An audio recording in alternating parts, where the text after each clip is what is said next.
নমস্কার, আমি শুভাঙ্গী। শুরু করছি সংবাদ ছড়াতে। রাত দখলের 1 বছর। আজিকর কাণ্ডের ন্যায় বিচারের দাবিতে রাত দখল। জেলা থেকে শহর ফের রাত দখলের ডাক। গত বছর 14ই আগস্ট আমরা দেখেছিলাম রাত দখলের ছবি। আজিকরে যে মর্মান্তিক দুর্ঘটনা ঘটে, সেই দুর্ঘটনাকে সামনে রেখে নির্যাতিতার বিচারের দাবিতে কিন্তু রাত দখলে নেমেছিল গোটা শহর।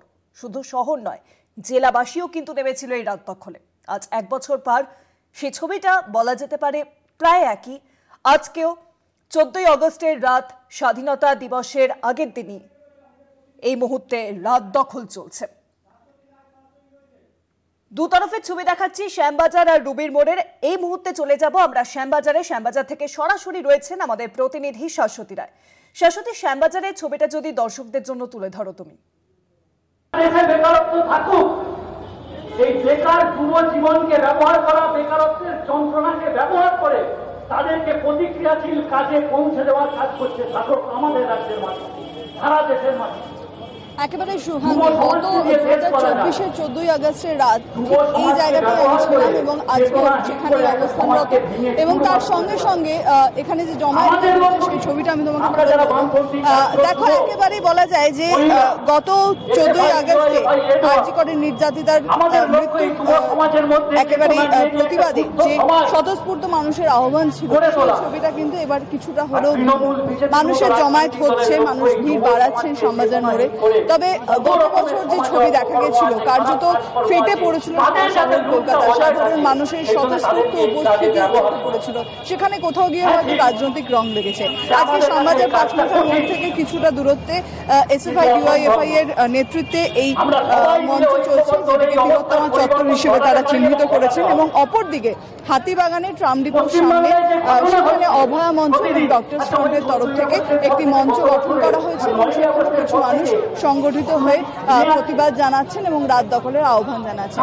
কার্যত ছত্রভঙ্গ হয়ে গেছে এই আন্দোলন, সেরকম ছবি এই মুহূর্তে শ্যামবাজারে। তবে রাত বাড়ার সঙ্গে সঙ্গে মানুষের ভিড় বাড়ছে, কারণ আজও আজিকরের নির্যাতিতার মৃত্যুর ঘটনার রহস্য উন্মোচিত হলেও তার ঠিক মতন বিচার পাননি তার পরিবার। তাই এখন শহর কলকাতা সেই বিচারের প্রত্যাশা নিয়ে শহরের রাজপথে। সিবিআই এর তরফে যে চার্জশিট জমা পড়েছে এবং আদালতের তরফ থেকে যে রায় দেওয়া হয়েছে তাতে সন্তুষ্ট নয় পরিবার। তারা মনে করছেন এই ঘটনার সঙ্গে আরো বহু মানুষ যুক্ত রয়েছেন, যা সামনে আসছে না। সেই বিষয়টিকে কেন্দ্র করেই দীর্ঘ 1 বছর ধরে এই আন্দোলন এবং এই পথে নেমে মানুষের অধিকারের লড়াই সেটা কিন্তু কার্যত জারি ছিল এবং সেই লড়াই আজও জারি রয়েছে।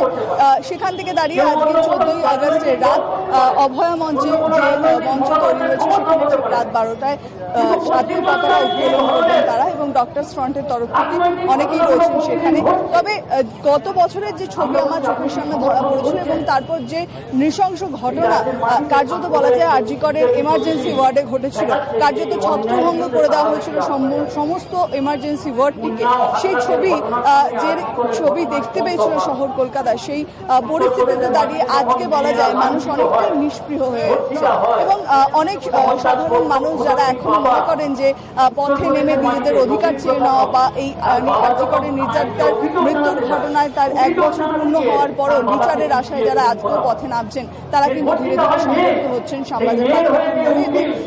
তারা রাত জাগবেন এবং সারা রাত ধরে এখানে কর্মসূচি চলবে, যেখানে বিভিন্ন ঘটনাকে তুলে ধরা হচ্ছে। আমরা কিছুক্ষণ আগে কথা বললাম তামান্নার মার সঙ্গে, তিনিও এখানে উপস্থিত হয়েছেন বিচারের আশায়। তিনিও মনে করছেন শহরের রাজপথে থাকলে হয়তো তিনিও বিচার পাবেন, ঠিক অভয়ার মা বাবার যেরকম বিচারের দাবিতে শহরের রাজপথে নেমেছিলেন। তবে একেবারে বলা যায় যে আজকে আজিকরের যে ছবি, আজিকরের সংলগ্ন অংশে, শ্যামবাজার সংলগ্ন অংশে যে ছবি দেখতে পাওয়া যাচ্ছে, তার থেকে তুমি দেখতে পাবে যতটা রাত বাড়ছে মানুষ ধীরে ধীরে সংগঠিত হচ্ছে। কারণ অনেকেই আছেন যারা গত বছরও এখানে সংগঠিত হয়েছিলেন এই রাত জাগতে।